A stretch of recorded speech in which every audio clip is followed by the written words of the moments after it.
iniciou. Então vamos começar. Bom, boa noite a todos, alunos e alunas, né, dos cursos de licenciatura da Universidade Paulista, da Unip, do Polo de Franca e de Ituverava. Hoje nós estamos contando com a presença ilustre do professor Glauco de Oliveira, marciliano, né? E antes dele começar a fala, eu gostaria de fazer uma breve exposição do seu currículo, quem que é o professor que estará palestrando para nós hoje. Bom, o professor Glauco, ele é graduado em Letras pela Universidade Paulista, né, pela Unesp.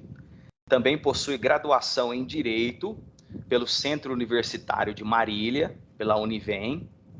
E ele possui diversas especializações lato sensu. Ele é especialista em Ciências Penais, especialista em Direito Processual, especialista em Direito de Estado e também possui especialização em Direito Constitucional. Atualmente, o professor Glauco, ele é professor universitário de Direito, lecionando as disciplinas Direito Penal e Direito Processual Penal, na Universidade Talentos Humanos, na Factus de Uberaba. E também, o professor Glauco, ele é defensor público do Estado de Minas Gerais. E, por fim, o professor Glauco, ele é mestre em Educação pela Universidade Federal do Triângulo Mineiro. Muito boa noite, professor Glauco, é um prazer estar aqui com você. E com certeza vai ser uma aula muito produtiva. Para mim é uma honra recebê-lo e com certeza vai enriquecer muito aí para os meninos para os nossos alunos de graduação que estão presentes nessa noite. Muito obrigado pela tua presença. Professor Alcides, é um prazer, né? Eu não diria nem palestrar e nem dar aula, mas é um bate-papo aqui que a gente vai ter hoje, né? E parabéns pelo brilhantismo com que você exerce aí o magistério. A gente sabe que estamos passando tempos aí muito difíceis, né, com relação à ciência, com relação à cultura, e a função hoje do professor é quase que um ato de heroísmo, né? É navegar contra o sistema, remar contra todos, né, que renegam aí a ciência. Então, parabéns, professor, e parabéns também a todos os alunos e alunas que procuram se aperfeiçoar. E tenho assim uma certeza que ao concluir o curso serão excelentes professores. Nós precisamos cada vez mais de professores vocacionados, qualificados, para que a gente possa sair desse estado, né, que nós nos encontramos atualmente. Então, na pessoa do professor, eu saúdo todas e todos os alunos e alunas, e espero que nós tenhamos aqui um excelente bate-papo, né? Eu, como disse, não tenho a pretensão, como o professor Alcides, de dar uma aula, não tenho qualificação para tanto, mas aqui nós estamos, todos nós, como bem disse Paulo Freire, nós estamos aqui para ensinar, para aprender. Cada um ensina, cada um aprende, né? E a função do professor é exatamente essa, né? Professor é aquele que de repente aprende, né? Como diria Guimarães Rosa. Bom, o professor Alcides fez a minha apresentação. Eu atuo paralelamente, né, à função de defensor público, também como professor universitário. E o tema da minha dissertação foi esse que nós divulgamos aí, né, no fórum. E qual foi a minha preocupação? Como eu disse, né, eu atuo como defensor público e como professor. Se me permite, professor Alcides, eu vou fazer uma breve apresentação do que seria o defensor público, né? O defensor público é aquele profissional da área do direito que atua na defesa das pessoas que não podem, que não possuem condições financeiras de constituir um advogado. Então, o cargo de defensor público ele é provido mediante concurso público, da mesma forma que os cargos de juiz, de promotor, de procurador do Estado, é uma das carreiras jurídicas. Então, o meu público-alvo, né, são as pessoas que nós denominamos, né, de hipossuficientes, isto é, aquelas pessoas dotadas de algum caráter de vulnerabilidade, principalmente o econômico, né? Muito bem. E eu também atuo dentro da Defensoria Pública na área criminal, né? Eu faço a defesa daquelas pessoas que não têm condições de constituir e advogar. Então, aqui eu já faço um parênteses, né, para dizer que no mundo real constitui aí 90% a 95% dos casos, né? A gente está acostumado... Aí a primeira pergunta, professor Alcides, que os alunos me fazem, né? Mas eu vejo aquele pessoal que tem carro importado, que não sei o quê, que foge para o exterior. Eu vejo traficante que tem torneira de ouro na casa, enfim. Você faz a defesa desse pessoal? Não, não é desse pessoal que nós estamos falando. Nós estamos falando de pessoas que não tiveram, isso nos meus 15 anos de defensor, eu posso afirmar, que não tiveram, muitas vezes, qualquer oportunidade. A mão do Estado acolhedora, nunca chegou para esse tipo de pessoal. Apenas a mão repressora, na figura do policial, na figura da polícia civil, na figura do promotor de justiça, do juiz e, por fim, do carcereiro. É a mão repressora do Estado que chega primeiro para essas pessoas. E o que eu observei, professor Alcides, ao realizar o mestrado em educação? Eu pensei o seguinte, olha, em que medida a educação, né, ou numa visão mais macro, a universidade contribui para isso? Em que medida? Eu dei aula durante muito tempo, 8 anos, professor Alcides, e eu percebi o quê? Os currículos do curso de Direito, eles são voltados para quê?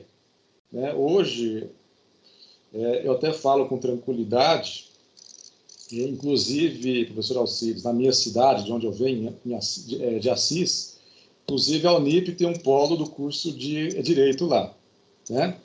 Então, hoje, assim como no estado de São Paulo, como aqui em Minas Gerais, como nas cidades, Brasil afora, nós temos uma enorme quantidade de faculdades de direito. Eu até abordo no meu trabalho, o Brasil é um dos países que mais possuem faculdades de direito. Há em todos os lugares, muitas vezes, na grande maioria das vezes, 2 ou 3 ou até mais faculdades de direito. Eu sei que no estado de São Paulo, por exemplo, num raio, aí a gente pode facilmente encontrar num raio de 100 quilômetros, acho que é aí onde cada um dos senhores e das senhoras estão, um raio de 100 quilômetros, 10 a 20 faculdades de direito, né? E o que eu observo? Hoje nós temos o que Paulo Freire chama de educação bancária, né? Ou seja, o professor ele é contratado para passar aquele conteúdo de forma mecânica. O professor fala, o aluno anota, Para quê? Para ele reproduzir aquele conteúdo nas provas, tanto da faculdade, naquele momento, como posteriormente para as provas da OAB e nos concursos públicos. Hoje, as faculdades de Direito elas são reguladas pelo concurso de ordem, pelo exame da OAB. Inclusive, pode-se observar nas propagandas das faculdades, diz lá, tantos por cento de aprovação na OAB. Então, o marco hoje, né, um curso de Direito, não é a quantidade de doutores, de professores, de mestres, de especialistas, e sim quanto que aquela faculdade conseguiu de aprovação no exame da OAB. Então, fica nisso. Aonde que entra a reflexão? Poxa, nós vivemos num país extremamente miserável, né, professor? Hoje se estima que 33 milhões de pessoas, nesse exato momento, estão passando fome no país. E a gente insiste em ignorar essa realidade. A gente continua ensinando nos cursos de direito, por exemplo, que subtrair um alimento, subtrair bens que são um lixão no supermercado, como a gente viu recentemente lá no Rio Grande do Sul, constitui crime. É isso que a gente quer para o nosso aluno? Que o nosso aluno saiba que o artigo 155 do Código Penal prevê o crime de furto, mas que ele feche os olhos para a realidade? Então, isso sempre me inquietou, professor. Sempre. Falei, olha, é lógico que a gente tem essa preocupação mercadológica, a gente não pode fechar os olhos para isso, né? É claro que o aluno, quando ele entra no curso de Direito, e quando ele se forma, ele precisa ter algum sustento, né? algo que lhe dê sustento, uma profissão. É legítimo, a gente não vai discutir isso. É legítimo. Agora, por que a educação ela tem que ser sempre engessada, enviesada, voltada para um fim e abandona por completo o que é a essência do ensino superior, a essência da universidade, que é o debate de ideias? Eu observei, professor, que há uma séria preocupação quanto a isso. Os currículos são voltados, então, para o exame da OAB. E eu não sei como é que são as outras ciências, mas o direito penal é assim. Alguém lá na Europa propõe uma teoria mirabolante, né? Mirabolante. Aí alguém, um doido, né, pede isso no concurso público.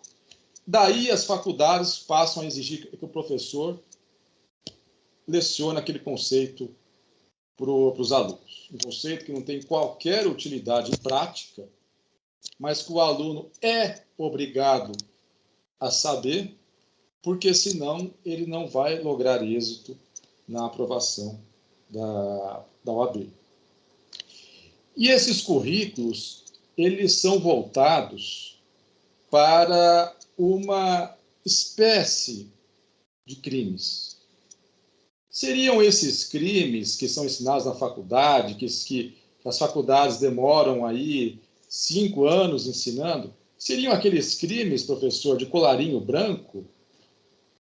Seriam aqueles crimes de sonegação fiscal? Não, não são esses crimes.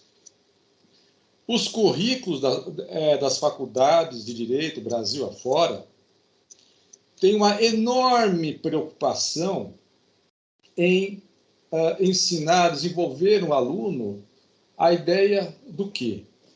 Olha, só são crimes aqueles previstos, por exemplo, no artigo 100, no Código Penal. Aqueles crimes que, na sua essência, são praticados por quem? Pela população mais vulnerável. Furto, por exemplo. Os crimes contra o patrimônio, a gente até cansa de lecionar, né? Tem quase o começo ao fim do curso de Direito. E aqui, professor, uma observação que eu faço com relação ao Código Penal. Olha que interessante. Qual é o crime que eu diria mais grave que há? Qual é o crime mais grave que existe? Eu diria que é o crime de homicídio. Quando alguém tira a vida de outra pessoa, eu entendo. Sim, no aspecto de valor, né, ontológico de valor, é o crime de homicídio.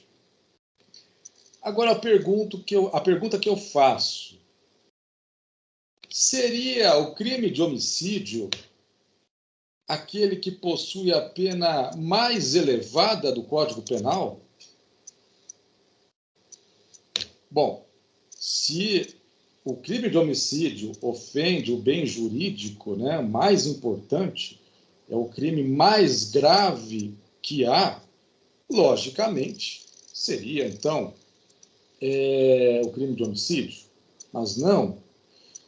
Professor, o Código Penal, olha que absurdo, os dois crimes que têm a pena mais elevada no Código Penal não são os crimes contra a vida, são crimes contra o patrimônio.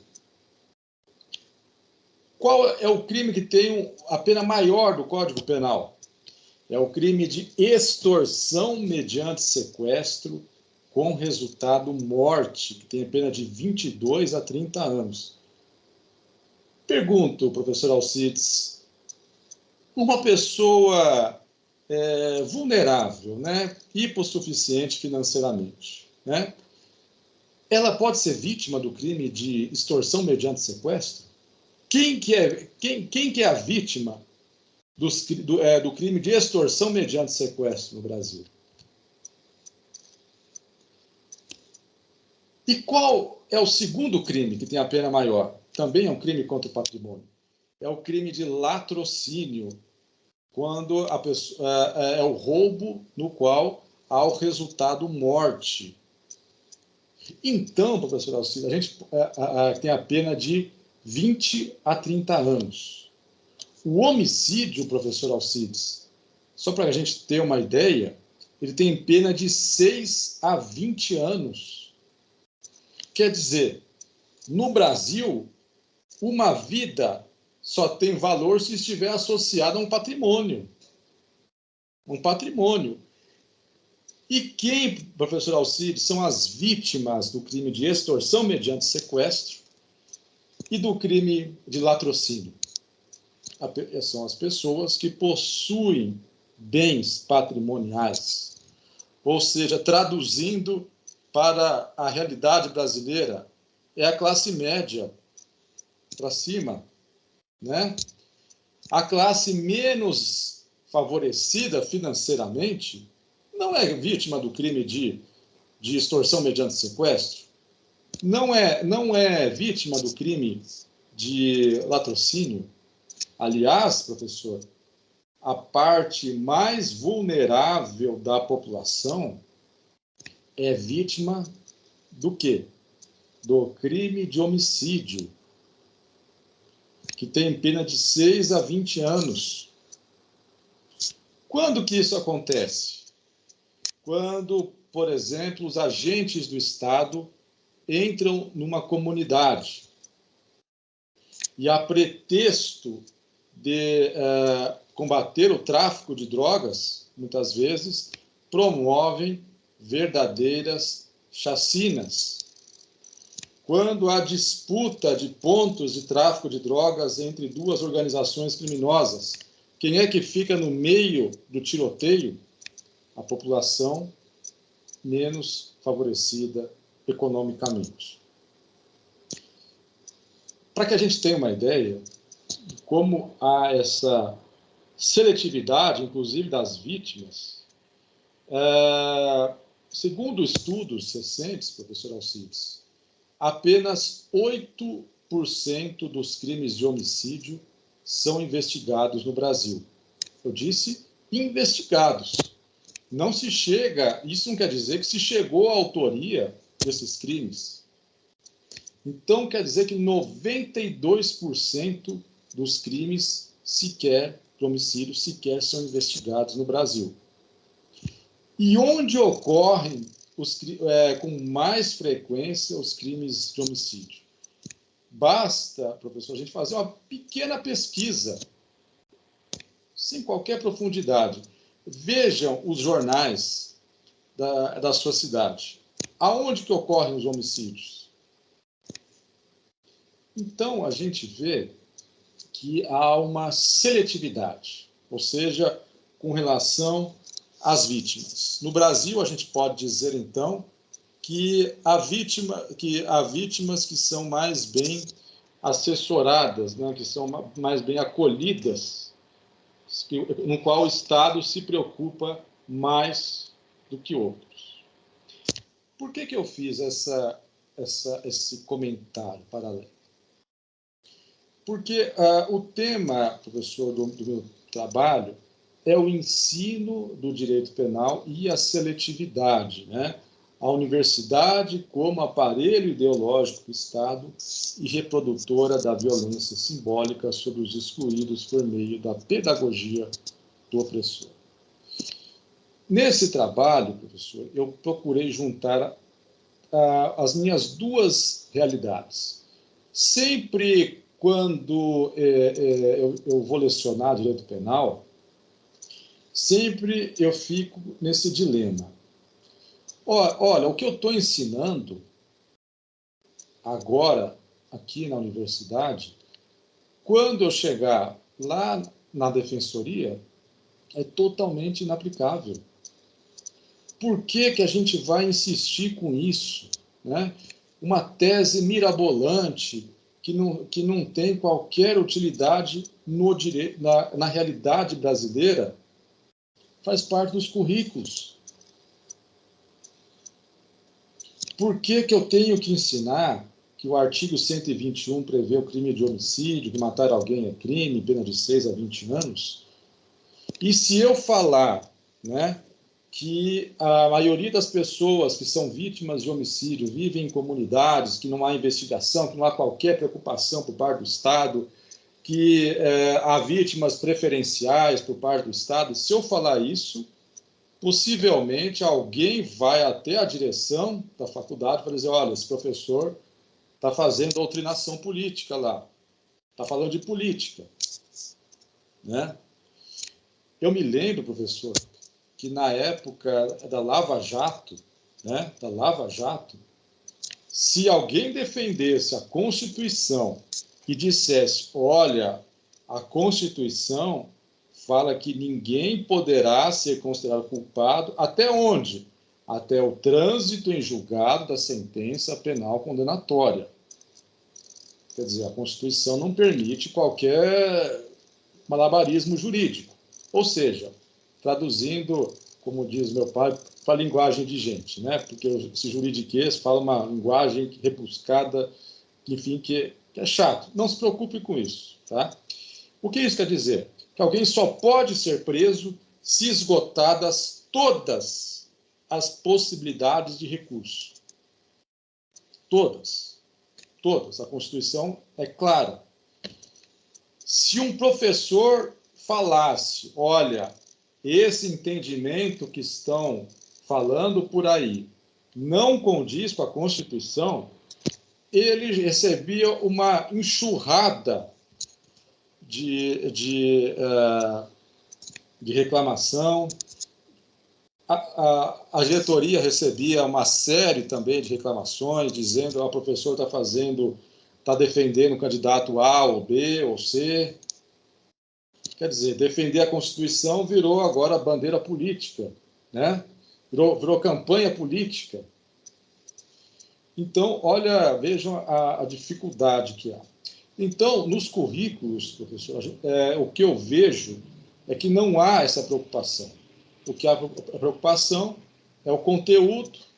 O aluno faz uma prova de X, com várias alternativas, treinando para o concurso público, a prova da OAB, e ele consegue lá a média e todo mundo vai para casa feliz. Né? É essa a engrenagem do curso de Direito. E, como eu disse, professor, há uma seletividade, né? Quer dizer, o que é a seletividade, estou dizendo aqui? O direito penal, professor, ele não tem como prever todas as condutas como criminosas. Ele vai escolher aquela que ofende os bens jurídicos mais importantes. Não tem como se apurar todos os crimes. Né? Então, o legislador vai escolher aquelas condutas que põem em risco a sociedade, a vida em sociedade. E, geralmente, professor, quais são essas condutas? O poder de punir é um ato de força.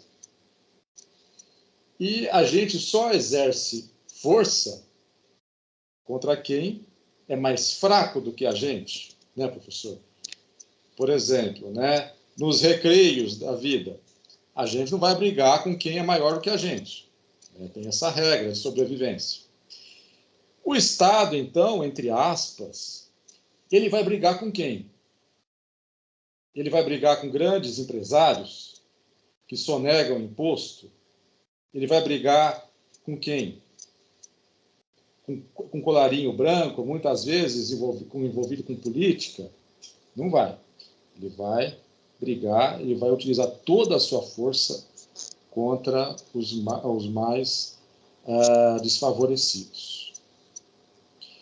E, nesse caso, toda essa política criminal ela é refletida na educação. Conforme eu disse, os currículos eles se preocupam com esses crimes.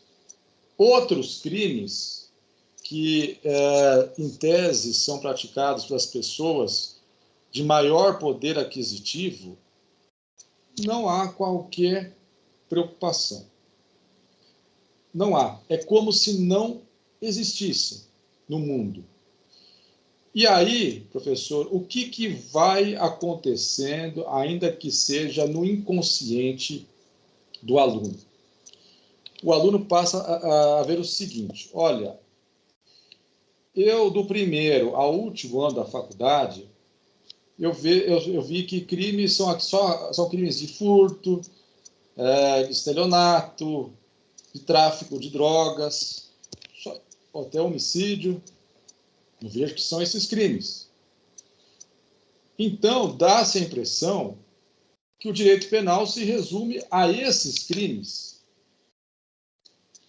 E que o direito penal somente são aqueles crimes praticados por uma determinada classe social, que não possui, cujo o Estado não estendeu a mão para essas pessoas.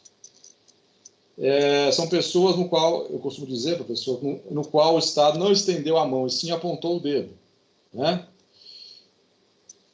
E o aluno passa a acreditar, então, que o direito penal somente são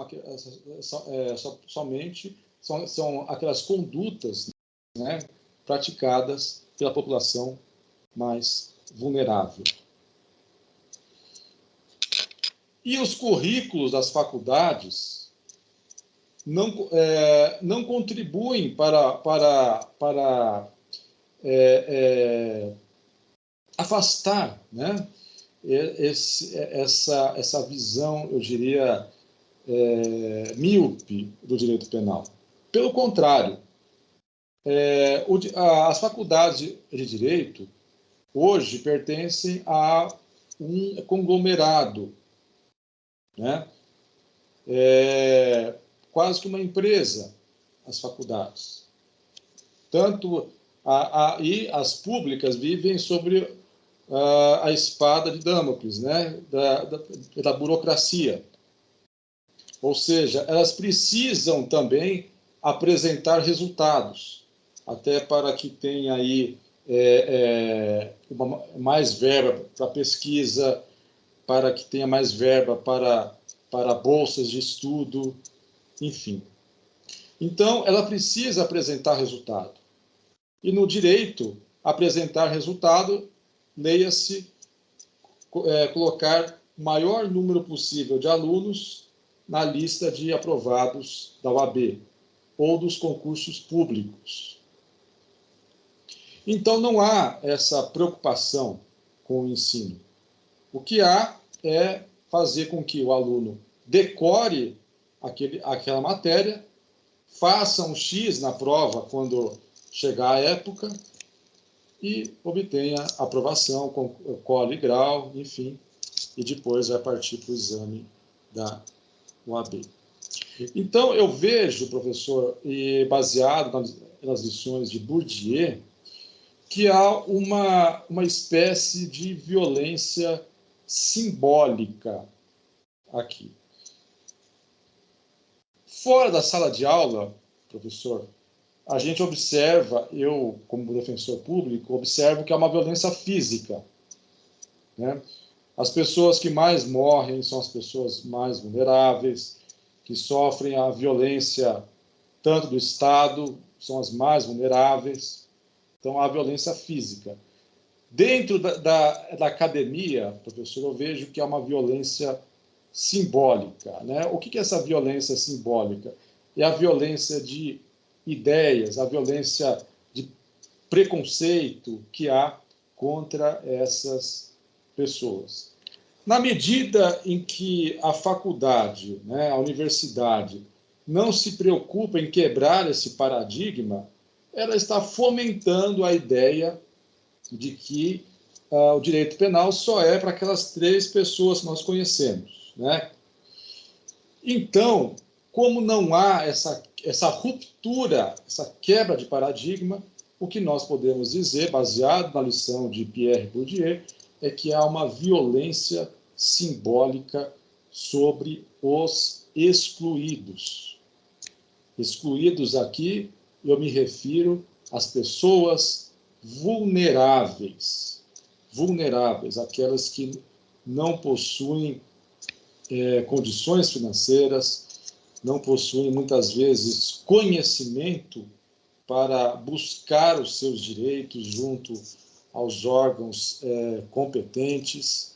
Então, há uma violência simbólica na academia, na medida em que a academia fomenta essa visão míope, essa visão preconceituosa de que o direito penal é apenas aquele mundinho, né, no qual as condutas são praticadas por pessoas vulneráveis socialmente, excluídas socialmente. Muito bem. E qual seria a pedagogia empregada nas faculdades de Direito? Todos nós conhecemos a grande obra do professor Paulo Freire.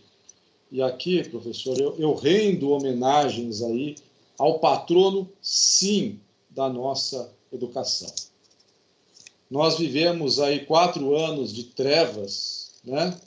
De trevas, no qual se renegava até um dos maiores intelectuais brasileiros, talvez o maior no campo da educação, que é Paulo Freire.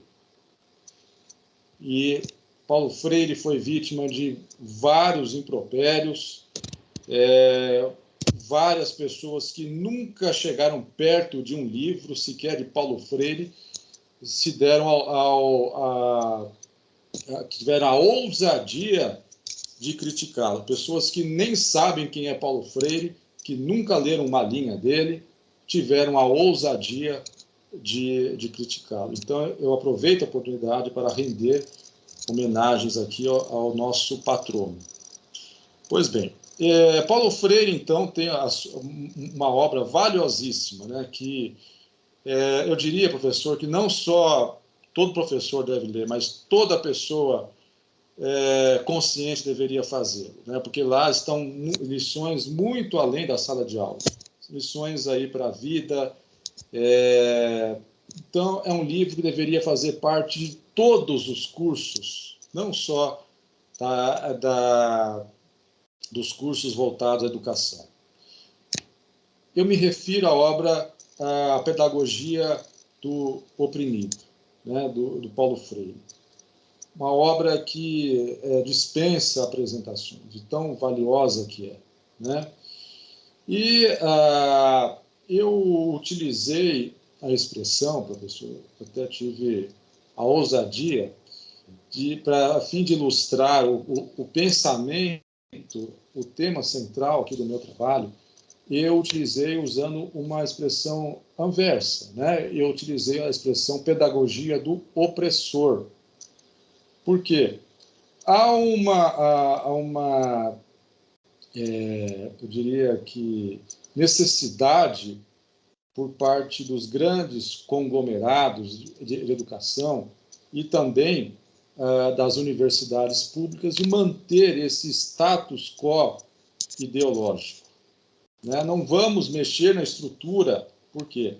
Porque senão, se a gente acrescentar a discussão em sala de aula dos temas sociais, vão acusar o professor de ser partidário desta ou daquela corrente, não vai dar tempo de ministrar as inúmeras teorias mirabolantes que o aluno tem que aprender.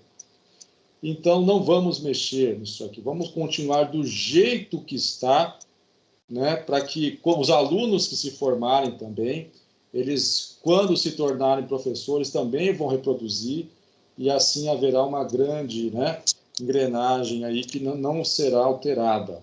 Né? Por quê? Porque nós precisamos de profissionais que apenas reproduzam aquilo que aprenderam. Né? Como naquele filme do Chaplin, né, que ele só aprende a fazer um movimento, né? E inclusive passa a incorporar no dia a dia aquele movimento de apertar, né? Então, eu utilizo a expressão pedagogia do opressor. Por quê? Porque há essa preocupação por parte dos grandes conglomerados de educação e também da universidade pública em manter esse status quo. E, professor, acho que o professor, ele é, antes de tudo, eu diria, um sonhador, né? Ele sonha um mundo melhor para os alunos. Eu acho que isso é que nos diferencia dos outros profissionais. A gente sempre tem aquela visão que o aluno vai seguir pelas próprias pernas e vai conseguir superar. Muitas vezes a gente tem a consciência que no tempo que nós vivemos nós não vamos conseguir superar muitos obstáculos, mas a gente sabe que nós plantamos aquela sementinha e que aquela semente um dia vai brotar e dar flores e frutos, como diz aquela belíssima canção do Milton Nascimento, e vai, então, conseguir realizar o que nós não conseguimos. E o que eu vejo como uma alternativa para a gente poder superar é uma visão mais humanista do direito penal. Né? E quando eu falo direito penal, eu me refiro também às outras ciências. A gente deve voltar à essência da academia. Né? No trabalho, professor, eu disse o seguinte, que essa visão que nós temos humanista não é para hoje, infelizmente. Né? As forças políticas que dominam o país atualmente não permitem qualquer movimento, né, de de engrandecimento da educação. A educação, eu diria que está em segundo, terceiro, quarto, 10º plano. Então, será muito difícil a superação desse problema nos próximos poucos anos. Mas eu vejo um otimismo. Há pouco tempo, vários alunos egressos das classes operárias, trabalhadoras, conseguiram alçar, chegar até o ensino superior, seja por meio da própria universidade pública, seja por meio dos programas sociais. E conseguiram realizar o sonho, muitas vezes, o primeiro da família a conseguir. E o que foi completamente abandonado, né? Eu quando comecei no magistério, eu estava no auge do FIES, eu via com grande alegria, né, muitos alunos que conseguiam graduar no curso de Direito, excelentes alunos, muito esforçados. Muitas vezes eu via que o aluno vinha do próprio trabalho, de uniforme ainda, muitas vezes caindo de sono porque acordou de madrugada para ir trabalhar e fazendo aquele esforço para se manter acordado, né, durante a aula. Eu via com grande alegria aquilo lá, porque é muito gratificante saber que as classes operárias também estão tendo oportunidade de ingressar no curso superior da mesma forma que os filhos da classe média e da classe alta. Está muito gratificante ver.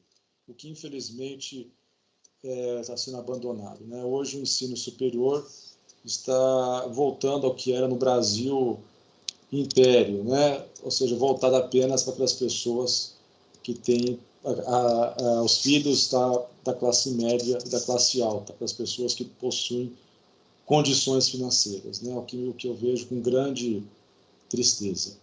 Mas eu vejo, professor, um horizonte. Eu sei que logo, logo isso vai passar, né?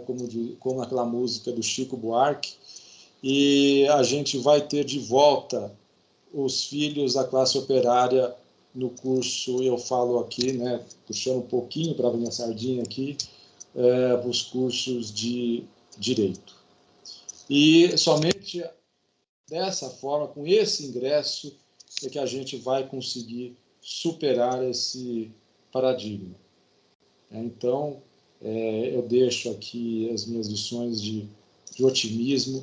E, professor, eu confesso que eu preparei um material aqui para exibir durante a minha apresentação, mas eu fui falando, fui me empolgando e, no fim, mas eu posso disponibilizar depois para que os alunos e alunas possam refletir junto com a gente. Eu fui falando e deixei o material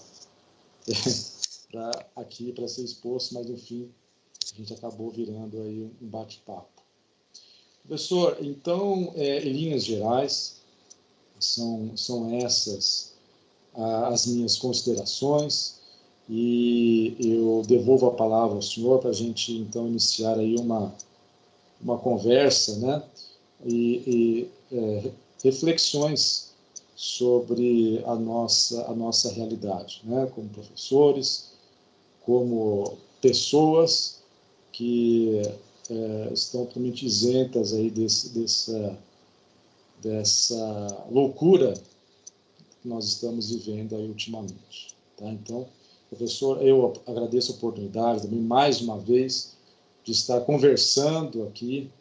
Agradeço a oportunidade e a honra. Para mim foi uma honra ser convidado do senhor para não dar uma palestra, não tenho qualidade para tanto, né? Mas para conversar um pouco, expor sobre o nosso dia a dia como professor, até mesmo como defensor público também, a gente enxerga muitas mazelas. Eu vejo lá, a gente não tem ideia, professor, muitas vezes, do que é a necessidade do que é a pobreza, a gente não tem ideia, muitas vezes.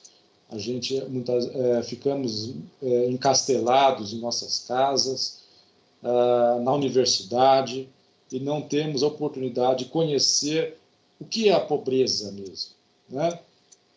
E, como defensor público, eu vejo diariamente o que é a pobreza, o que ela produz no ser humano. Então, isso eu também posso utilizar para fazer as minhas reflexões também sobre a educação. Em que medida a educação pode fazer com que a pessoa saia desse estado de pobreza, né?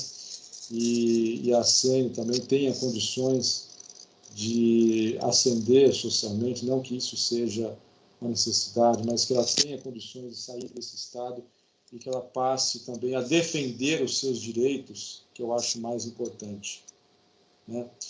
E também, professor, aqui eu deixo uma reflexão. Quando eu falo educação, eu não estou me referindo também, é preciso que as elites brasileiras também reflitam sobre o seu papel. Elites aqui eu me refiro não às pessoas que têm condições financeiras, as que possuem grande concentração de riquezas, né? Elite, não me refiro necessariamente às melhores pessoas, né? Mas às que têm condições financeiras, para que reflitam sobre o seu papel na sociedade. O Tom Jobim já dizia que a gente não pode ser feliz sozinho, né? E, socialmente falando, isso também se aplica. Eu não posso pensar de forma ensimesmada somente em mim e que os outros, né, ignorar a existência do outro. Eu tenho que saber também que eu faço parte de um sistema, de uma sociedade e de um país que precisa pensar também nas pessoas que não têm qualquer acesso, né? E lembrar que a meritocracia é uma falácia. É uma falácia. Na realidade brasileira, nós temos pessoas que nunca tiveram qualquer oportunidade, ao passo que outras tiveram muitas oportunidades. Enquanto, vamos pensar numa corrida, professor, de atletismo, né? Enquanto para uns a pista é plana, para outros tem obstáculos, né? E vários obstáculos. E é justo que numa corrida um corredor corra sem obstáculos e o outro com vários obstáculos, muitas vezes até descalço, né, professor? Então, é algo que a gente tem que refletir, né? Refletir como cidadãos, como professores. Enfim, professor, eu acho que eu até falei um pouco demais, então eu devolvo a palavra para que a gente possa, então, iniciar os debates. E, mais uma vez, agradeço a oportunidade e desejo aí muito sucesso para todos os acadêmicos que, com certeza, são a nossa esperança aí para um mundo melhor. Muito obrigado, professor. Muito obrigado, professor Glauco. Nós que agradecemos pela tua ilustre presença aqui na nossa aula de hoje, nos ajudando, né, a refletir, a pensar a educação de uma forma diferente, né?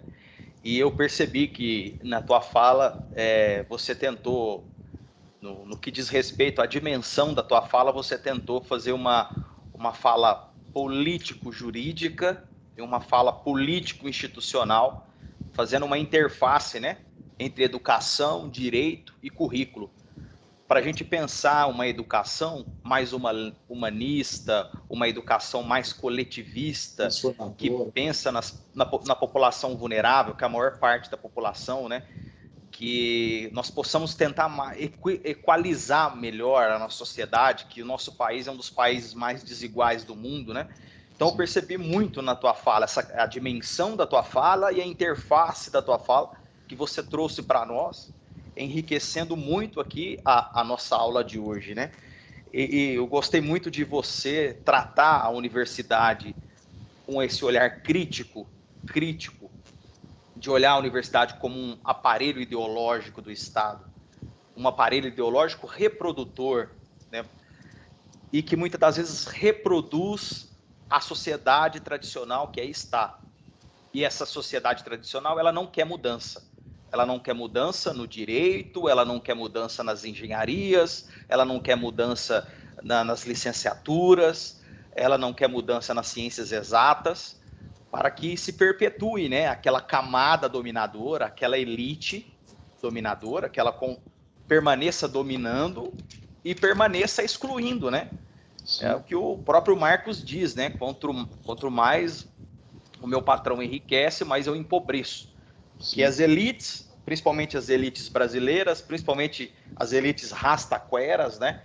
Que são as elites que têm um grande poder econômico, mas não têm cérebro, elas não conseguem refletir o papel dela na sociedade. O que ela faz é reproduzir a mais-valia, sugar toda a nossa energia vital, né, em forma de trabalho, seja ele uma mais-valia relativa, seja uma mais-valia absoluta, né, mas sugar o trabalhador, e fazendo com que o trabalhador sendo sugado, né, puxando o gancho que você falou do Charlie Chaplin, não dê tempo para o trabalhador pensar. Sim. E não dê tempo para essa população vulnerável conseguir subir esses degraus, né? Então, como que o Estado, como que essas elites, como que essa ideologia, falei muito sobre isso, sobre a aula passada, o ensino humanista, o ensino humanizador, como que essa elite faz? Não alterando o currículo, é como o senhor disse na tua fala. E não é só o currículo do direito, é o currículo das licenciaturas. Querem a perpetuação desse currículo voltado para o exame, desse currículo tradicionalista, meritocrático, dessa educação mercadológica que você falou, enviesada, engessada, que não prioriza o debate de ideias, mas prioriza uma educação mecânica para treinamento, é igual numa fábrica, né? Você é treinado para ficar ali naquela esteira, produzindo, apertando parafusos. Isso é... A gente pode transportar isso para o direito, para a educação, né? Treinar os alunos e também treinar os futuros professores. Então, eu sempre venho dizendo para os alunos aqui do polo da Unip, de Franca, de Ituverava, para pensar a educação de uma forma diferente. Na aula passada, nós trabalhamos muito com isso, trabalhei com eles. Vamos pensar uma educação humanista para quebrar o que você diz, quebrar esse paradigma, nós possamos realizar uma ruptura, pensar um novo modelo de pedagogia. As mudanças estão acontecendo, elas acontecem de maneira rápida, só que as elites, elas não querem que essas mudanças aconteçam, para elas continuarem se perpetuando no poder. E para que as classes subalternas continuem, né, nessa exclusão, para ser reprodutora de mão de obra barata. E exato, eles fazem isso com o professor também. Então, quanto mais sucateia, quanto mais precariza a profissão de ser professor, como você disse, é uma profissão hoje de heroísmo, e é mesmo uma profissão de heroísmo. Nós que estamos ligados à educação, na maioria das vezes, nós nos adaptamos às mazelas da sociedade, ao contexto social que nós vivemos, pelo autodidatismo, porque muitas das vezes a universidade não nos prepara para a realidade concreta. Eu vi muito na tua fala a tua preocupação com a realidade concreta. E eu sempre falo para os meninos, olha, vocês vão ler a teoria, vocês vão ler a cartilha, mas não romantiza isso. Procure olhar para a realidade concreta, pela dinâmica concreta, que é uma dinâmica de luta, de enfrentamento, é uma dinâmica de superação de obstáculos, é uma dinâmica na qual nós encontramos, você acha que a educação é montada da forma teórica e você chega lá na prática é totalmente diferente. Eu sempre estou batendo nessa tecla, sabe? O currículo como teoria e o currículo como prática. Há uma distância muito grande, há um abismo muito grande. Há no direito, há nas engenharias, em todas as ciências duras e nas ciências humanas também. Vamos tentar olhar o currículo, vamos tentar diminuir essa distância, vamos tentar olhar a realidade concreta, sem romantismo, para vocês chegarem preparados no piso, no chão de fábrica. Falei muito sobre isso para eles a semana passada, né? Que é a escola, e não tentar reproduzir. Peguei um livro, mostrei, ó, você lê aquilo, o professor vem, pega o livro, entrega, dá aula para vocês, vocês vão lá, pega o conteúdo resumido e reproduz isso em sala de aula, e depois o aluno vai reproduzir isso na empresa a qual ele vai trabalhar, na sua vida familiar, na sua vida financeira. Então, eu gostei muito dessa questão que o senhor trabalhou hoje, né? A questão do ensino, o currículo como teoria, o currículo como prática, essa distância. E eu gostei, é inaplicável, e é verdade. Nós que estamos na educação, já tenho aí quase 2 anos, e eu até escrevi aqui na tua fala, né? Isso acontece em todas as áreas. Nós precisamos ter essa preocupação, nós precisamos superar essa educação conteudista, reprodutora, precisamos afastar essa visão míope. A educação, sim, está em conglomerados econômicos, muitos deles de fora, que estão comprando as universidades menores e formando grandes conglomerados. Nós já temos grandes grupos que não estão interessados na formação do professor, na formação do advogado, de uma forma humanista, que olha pela população vulnerável, olha pelos mais carentes, tem uma visão mais concreta da realidade, mas não, ele quer o dinheiro, é o financeiro, que é o olhar mercadológico, a educação mercadológica, né? Então nós precisamos superar isso. E as universidades públicas, a burocracia, né? E aí nós continuamos reproduzindo as relações de produção, perpetuando essas relações de produção, e com isso a sociedade não muda, os degraus, as populações vulneráveis não conseguem subir os degraus, a sociedade não consegue se equalizar. Sem uma educação verdadeira, de fato, concreta, real, nós não vamos alcançar isso. Então eu vi muito isso na tua fala, né? Inserir os excluídos, a questão da pedagogia do oprimido e também da pedagogia da autonomia, no início da tua fala, né? Vamos trabalhar, nós precisamos trazer a universidade para o debate de ideias, para a reflexão. Isso. Vamos lá na pedagogia da autonomia. A reflexão, o pensamento crítico, a pesquisa.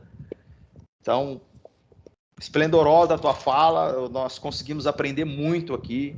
Eu tenho certeza, os meninos já estão fazendo algumas perguntas, meninos. Se quiserem fazer perguntas para o professor, essa oportunidade maravilhosa que nós estamos tendo aqui na Unip hoje, né? E essa seletividade, né? Isso está na nossa vida. Todos os lados que a gente olha, né? Para a esquerda, para a direita, para frente, a gente vê essa questão da seletividade. Na universidade, na educação básica, que eu chamo muito isso de dualidade, essa seletividade. A dualidade para o rico e para o pobre, para os que têm condições e para os que não têm. É igual o senhor falou na parte do direito, né? Essa seletividade. Para que não tem, para o pessoal do colarinho branco, é de um jeito. Para a população vulnerável, é de outra. Isso se reflete na educação. Essa reprodução, ela é escancarada dentro da educação, né? E eu também sou um professor sonhador, professor Glauco, porque eu acredito no futuro da educação, eu acredito que ela possa mudar por meio de uma ruptura. E essa alternativa humanista é uma boa alternativa para a gente pensar uma educação melhor. E posso olhar para a população vulnerável, posso olhar a educação de maneira mais concreta, que possa inserir a elite, ela entender o seu papel na sociedade. E que o ensino superior no Brasil possa crescer, inserir mais pessoas com uma graduação, né, fazendo cursos de graduação, de pós-graduação. Só assim. Eu acredito que é por meio da educação, não tem outro caminho. Não tem atalhos, né? E nós estamos em 4 anos de atraso, né? Nós vivemos uma época muito progressista e nós passamos agora por um período de retrocesso muito grande em todos os níveis, principalmente na educação. Nós precisamos superar esse paradigma da exclusão, da reprodução. Então, gostei muito da tua fala. E E o que o senhor acha sobre isso? Que essas percepções que eu pude pegar na tua fala, tá dentro mesmo do que você falou? Claro, exatamente, né? Exatamente, foram muito enriquecedoras, né? Nós, como professores, temos que incentivar os alunos a caminharem com as próprias pernas, né? Tem um senso crítico, eu acho que muito que eu vejo no Brasil atual, professor, é a carência de senso crítico, né? As pessoas hoje recebem aquela informação e não passam por qualquer filtro, né? A gente vê aí as coisas mais absurdas, que eu acho que se a gente parasse para pensar há 10 anos, se alguém contasse, olha, as pessoas hoje se informam pelo WhatsApp, né? Sem qualquer filtro, né? Acreditam em teses mirabolantes, a gente queria dar risada, né, professor? Mas, infelizmente, o que eu vejo que falta educação, aí, falta Paulo Freire, né, para esse pessoal. E eu falo que, sobretudo, a gente falou das elites, as elites têm que ser chamadas no seu papel, têm que ser chamadas a atenção no seu lugar. O que elas fizeram com o nosso povo, né, o que elas estão fazendo, né? Viraram as costas para as pessoas mais vulneráveis e querem ainda continuar com um sistema que não foi o escolhido pelo povo. Então, as elites têm que ser chamadas à responsabilidade, sim, e eu espero que no futuro as elites tenham consciência do papel prejudicial o que elas transformaram no país. E a educação tem que ter esse papel transformador também. Tanto possibilitar que as pessoas tenham acesso à informação, que reflitam, que não aceitem de tudo de bom grado. Então, nosso papel é árduo. O que já era difícil há 4 anos, professor, acho que se tornou ainda mais a nossa função. A gente vai ter que desconstruir uma série de coisas, né, que foram construídas aí ao longo desses 4 anos. Então, a função do professor hoje, se era um trabalho hercúleo há 4 anos, né, hoje, então, está muito pior, né? A gente tem que, muitas vezes, alertar o aluno a tomar cuidado com certas informações, a não deixar que ele se deturpe, né, com o que ele vê, muitas vezes nas próprias casas, né, professor? Então, a gente tem que ter essa consciência do nosso papel de transformador social, né, de transformação social. O papel do professor, então, na reconstrução do país é essencial, né? Essencial. Muito bom, professor. Eu também acredito nisso, na importância da nossa profissão de professor, professor com senso crítico, professor reflexivo, que pensa a sociedade de maneira concreta, que sai desse romantismo teórico e vai para o chão concreto, para a realidade concreta. Eu acredito muito na importância da educação para reconstruir esse nosso país, né? Catar aí os cacos que ficaram para trás e tentar reconstruí-lo de novo. Nós temos aqui uma pergunta de um dos nossos graduandos, o Felipe Lacerda. Ele diz assim, professor, boa noite. O que você acha sobre um dia termos aula de direito constitucional ou uma aula matéria no ensino médio de direito propriamente dito, para que as próximas gerações não fiquem tão ignorantes quanto a seus direitos e aos seus deveres? Felipe, boa noite. Excelente a sua pergunta, né? Excelente. Eu acho que é fundamental que nas escolas tenha direito constitucional. É fundamental para que as pessoas saibam de seus direitos, de deveres. É fundamental para que as pessoas não saiam por aí, professor, pedindo golpe militar. né? Não fiquem na porta aí dos quartéis e pedindo uma ruptura do Estado democrático de direito. É fundamental que as pessoas sejam alfabetizadas também politicamente, né? Então, Felipe, é excelente a sua pergunta, eu sou favorável. Eu acho que direito constitucional deveria, sim, fazer parte da grade curricular das escolas, para que as pessoas tenham consciência, tenham conhecimento de seus deveres, que possam levar esse conhecimento para a sociedade, para a discussão em sociedade. Então, eu acho de fundamental importância que nas escolas tenham, sim, noções de direito constitucional. Seria, assim, o melhor dos mundos, né?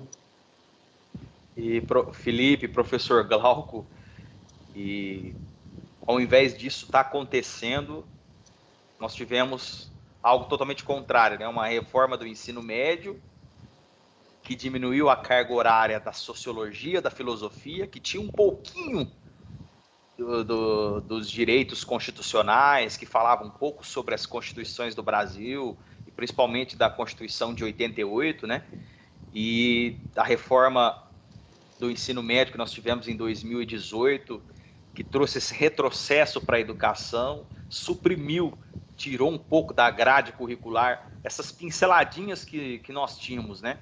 Isso foi construído aí na primeira década dos anos 2000, com o retorno da filosofia e da sociologia. Então, o que a gente podemos perceber com esse movimento? Eles não querem o aluno crítico, eles não querem o aluno conhecedor dos seus direitos e dos seus deveres perante a Constituição Nacional de 88. Pelo contrário, né?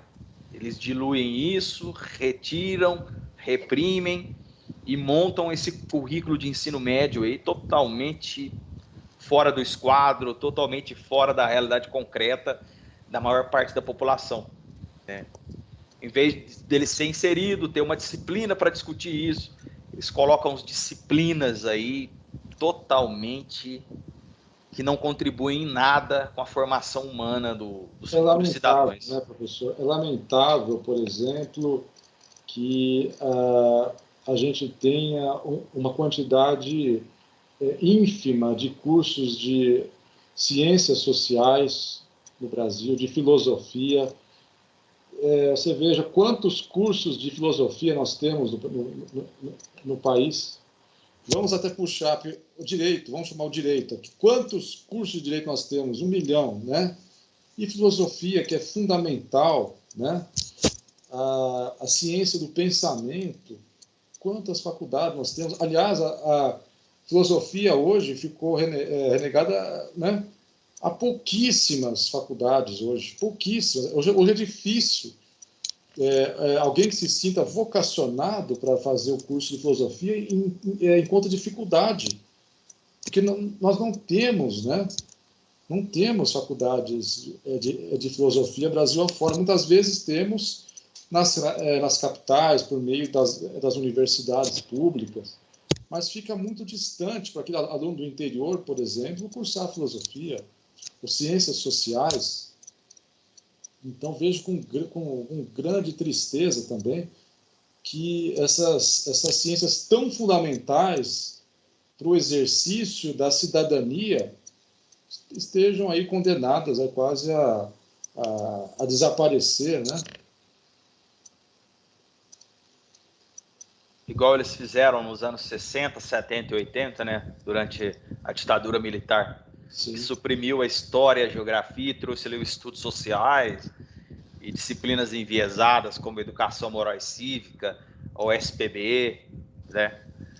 Professor, eu não sei, provavelmente nós temos também alunos da parte de história, né? Possivelmente, né?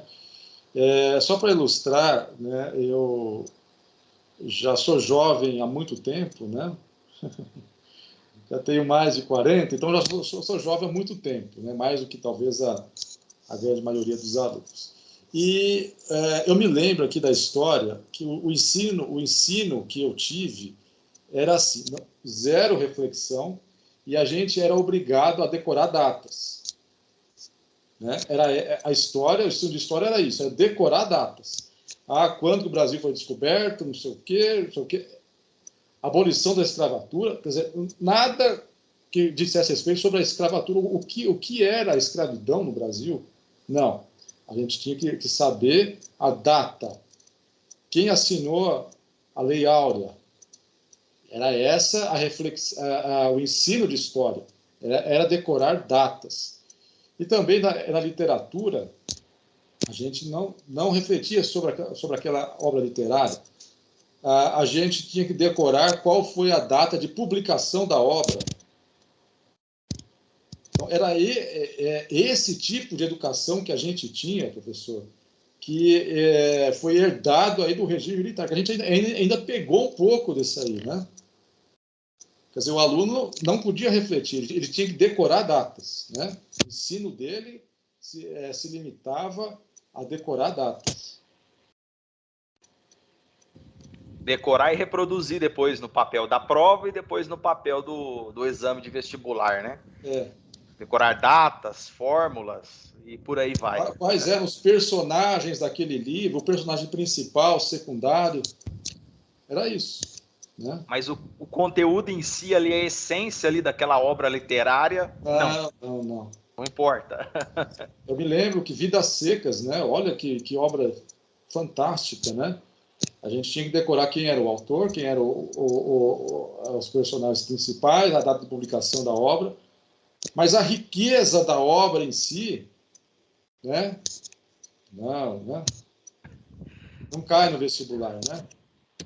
É por isso que ministros da educação aí pegam um autor tão espetacular como Franz Kafka e chama ele de Kafta. Pois é. Aí a gente já vê o nível do negócio, né? Ministro da Educação.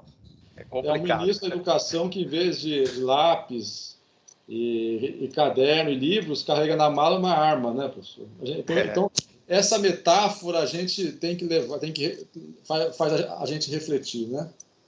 É verdade. O ministro da Educação, a gente imagina que ele carregue livros na mala, né? E não uma arma, né? Que dispare ainda por cima, né? E outros criam um currículo, né? Fala que fez isso, fez aquilo, e quando vai conferir ali, não tem nada. O cara não fez, é tudo falso ali. O próximo trabalho dele é plágio, não tem nada de concreto, não é doutor nada, mestrado triste, totalmente plagiado. Isso é o que está lá em cima, né? No MEC que estava, né? É muito triste. É triste. Isso aqui é para os alunos terem uma noção, a dimensão daquilo que nós estamos enfrentando nos dias de hoje. Que o caminho é longo e árduo. Muito, né? E que eles vão deparar com essa realidade. E esse próprio ministro, né, ultimamente aí, ele, até trazendo aqui para o nosso campo da universidade, quem não se recorda da afirmação que ele proferiu, né, disse que a universidade não era para todos. Né?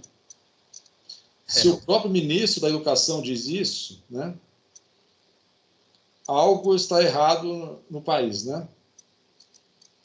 E qual perspectiva que ele está dando para essas populações vulneráveis, né? Qual é? Pela classe trabalhadora. Ele está dizendo assim, não, você nasceu, vai ser criado para reproduzir, tá? Sim. Deixa para a elite aqui construir, mandar. Você vai ser só um robozinho reprodutor. Os filhos da elite, então, é o que vão cursar a universidade, né? Os que não são... Enfim. Reproduzir as relações de produção. Sim. E o professor? O professor não precisa dar uma formação boa para ele, não. Dá uma formaçãozinha rasa para ele aí, conta um continho, um romancinho do que é educação, né? Faz ali um romanceia a educação, teoricamente, dá um pouquinho de conteúdo aqui e ali. Na hora que ele estiver na sala de aula, ele não precisa, nem vai precisar disso. Dá uma cartilha ali, uma apostilinha, é só ele reproduzir e tá bom. Ou seja, não precisa ter nenhum compromisso social, nenhum compromisso com as futuras gerações, nenhum compromisso com a questão social, nada. Só mesmo reproduzir. igual você disse, né? E isso está no ensino superior, pessoal.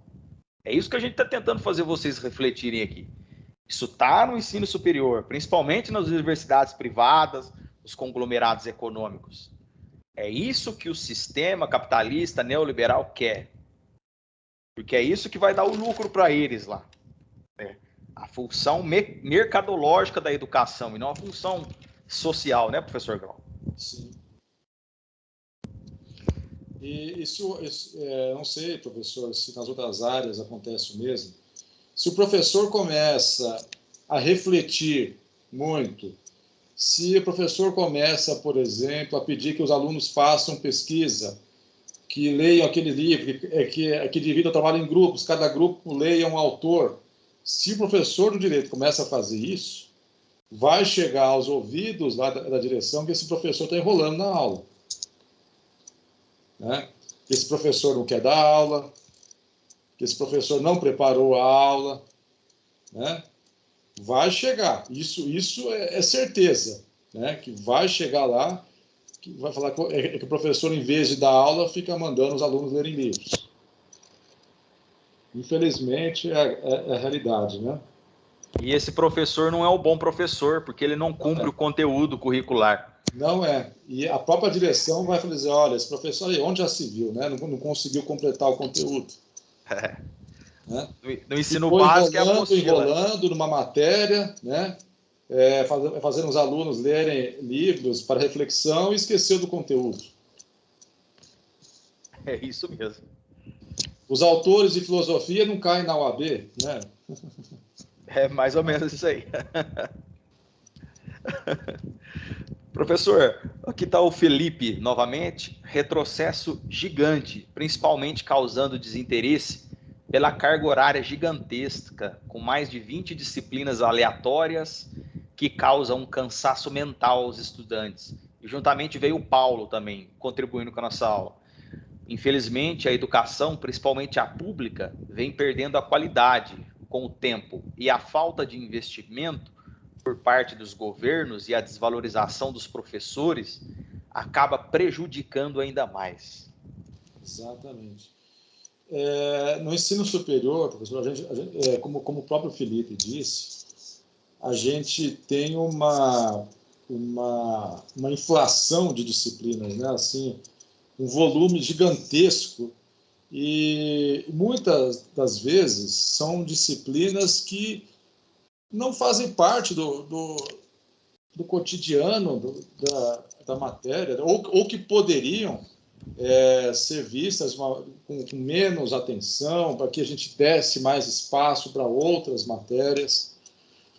Por exemplo, professor, a pergunta do Felipe me fez me lembrar do tempo da faculdade de Direito. Eu tive uma disciplina durante um ano, professor, de lógica jurídica. Que o professor tinha um livrinho e fazia a gente decorar lá um monte de coisa que ele nunca utilizou na vida. Quer dizer, por que esse tempo não foi utilizado para filosofia, por exemplo? Se é para nos fazer educar o pensamento, né, que a lógica seria, por que não tem filosofia? Por que a gente não lê os principais autores da filosofia, da sociologia, por exemplo? Nós não sairíamos mais bem preparados para enfrentar os desafios da sociedade do que ficar decorando regras de lógica que nunca serviram para nada, né? Nós tivemos, por exemplo, um ano de economia. Professor, a gente tinha que decorar também termos de economia que não serviam para nada, para a nossa realidade. Um ano. Por que a gente não utilizou esse tempo para outros estudos?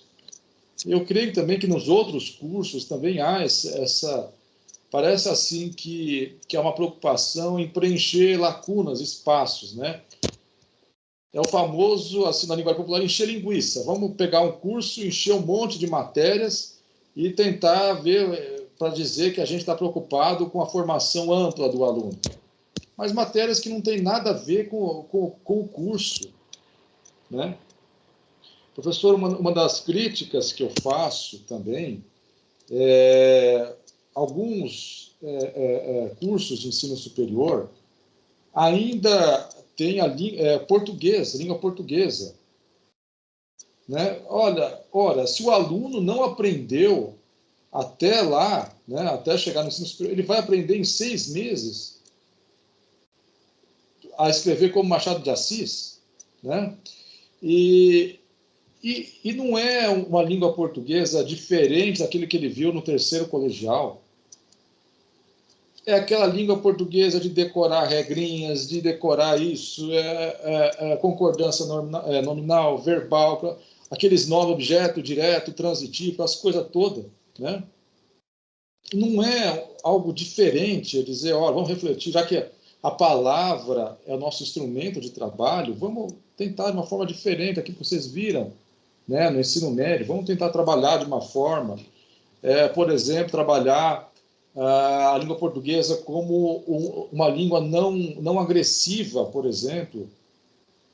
Por que eu tenho que evitar certas expressões hoje que podem agredir, né, uma outra pessoa? Por que, às vezes, uma expressão sociologicamente não é apropriada hoje? Quais são os valores de hoje que impedem de eu utilizar certos termos? Quais as implicações jurídicas disso?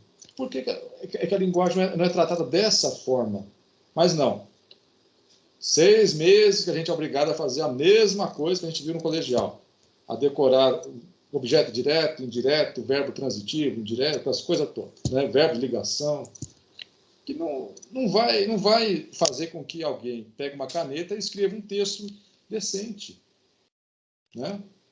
Então, excelente pergunta dos colegas aí. Eu fiquei muito feliz aí que nós temos aí vários alunos reflexivos, né? Por quê? Porque o que importa é a reprodução, né? E não a mudança, não a ruptura. Exatamente. É o que está em voga. Então, nós temos aqui o Felipe, a Fernanda, a Graziela, a Jaqueline, Lauana, Patrícia, a Vanessa, o Paulo. Se vocês quiserem fazer mais alguma pergunta antes da gente fechar, tá aberto ainda. A gente dispensar o professor Glauco, ele por certo tem outras responsabilidades aí. Eu acho que foi tudo muito interessante, ele foi bem claro, assim, na explicação, foi muito interessante mesmo. Obrigado. Muito obrigado, Vanessa. Estão escrevendo aqui, professor.